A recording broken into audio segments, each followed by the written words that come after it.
Jayapandi scientist பேசுகிறேன். 6 ADJ நீதிபதி அவர்கள் அக்னாலஜ்மெண்ட் கார்டில் ரப்பர் ஸ்டாம்பு கூட சரியாக குத்தலை.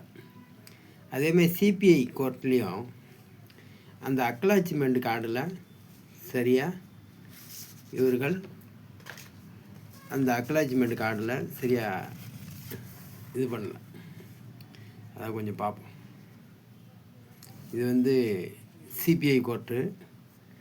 அதில் அந்த ரப்பர் ஸ்டாம்பை பாருங்கள். ஒரு நீதிமன்றமே இப்படி செய்தால் இது எந்த கோர்ட்டு என்று எப்படி தெரியுது?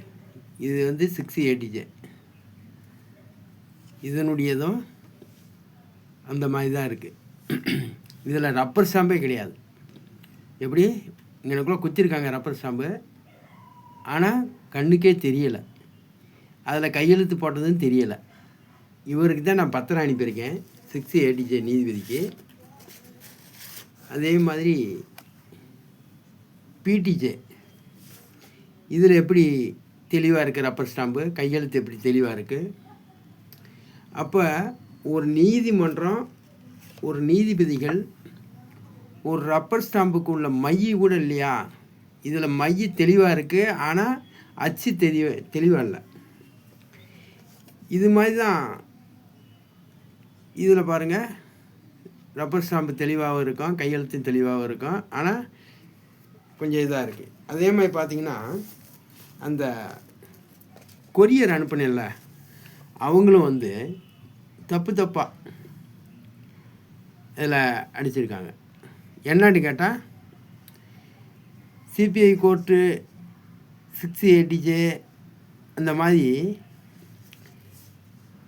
என்னன்னு கேட்டால் அவங்க என்ன சொல்கிறாங்கன்னா, இல்லைங்க அதில் ஒரு அட்ரஸ்ஸு நாங்கள் ஸ்கேன் பண்ணுறோம் பார்த்தீங்களா, அந்த ஸ்கேனிங் தான் அதுதான் மெயின் அப்படின்றார்.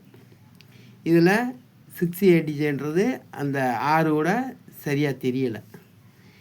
இது அஞ்சலகத்தில் இந்த மாதிரி இருக்குது. அப்போ ஒரு தெளிவு இல்லாமல்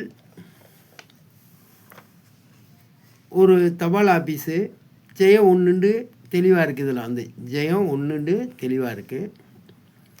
அதே இது சிபிஐ கோர்ட்டுன்றது இதில் ஓரளவுக்கு தெளிவாக இருக்குது. அதே இதை பாருங்கள், ஜெயம் 2ன்றதை 11 போட்டிருக்காங்க. ஐ தானா? இல்லைங்க ஐ போட்டிருக்கீங்க அப்படின்றார். என்னங்க 11 மாதிரி இருக்குது, ஜெயம் 11 இல்லையே அப்படின்னு. இல்லை ஐ தான், இதெல்லாம் அவ்வளோ ஒன்றும் இது கிடையாது அப்படின்னு சொல்கிறார். அப்போ இதிலேருந்து என்ன தெரியுது?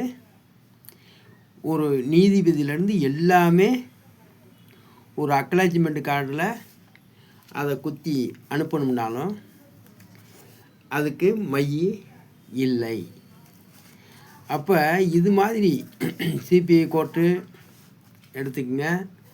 சிபிஐ கோர்ட்டில் அந்த மையை பாருங்கள், அந்த மை தெளிவாக இல்லை. அப்புறம் 6 ஏடிஜே பார்த்தீங்கன்னா ரப்பர் ஸ்டாம்பு அதில் இருக்கா இல்லையான்றது தெரியல. இங்கே பாருங்கள், இதை இதெல்லாம் வாய்தாவில் என் மேல் என்கொயரி கொஸ்டின் கேட்கும்போது இதை பற்றிலாம் சொல்லணும். அப்போ பிள்ளையை படிச்சுட்டு அதுகளுக்கெல்லாம் பிட்டு வச்சுக்கிட்டு போய் பாஸ் பண்ணுதுலான்னு செக் பண்ணுறீங்கள. ஒரு நீதிபதியை ஒரு ரப்பர் ஸ்டாம்பை இது மாதிரி வச்சிங்கன்னா என்ன அர்த்தம்? நன்றி. அடுத்த டைக்கில் பேசுவோம். பிஓ ஜெயபாண்டி சயின்டிஸ்ட்டு. இவர் தான் 6 ஏடிஜே நீதிபதி, சிபிஐ கோர்ட்டு. நன்றி.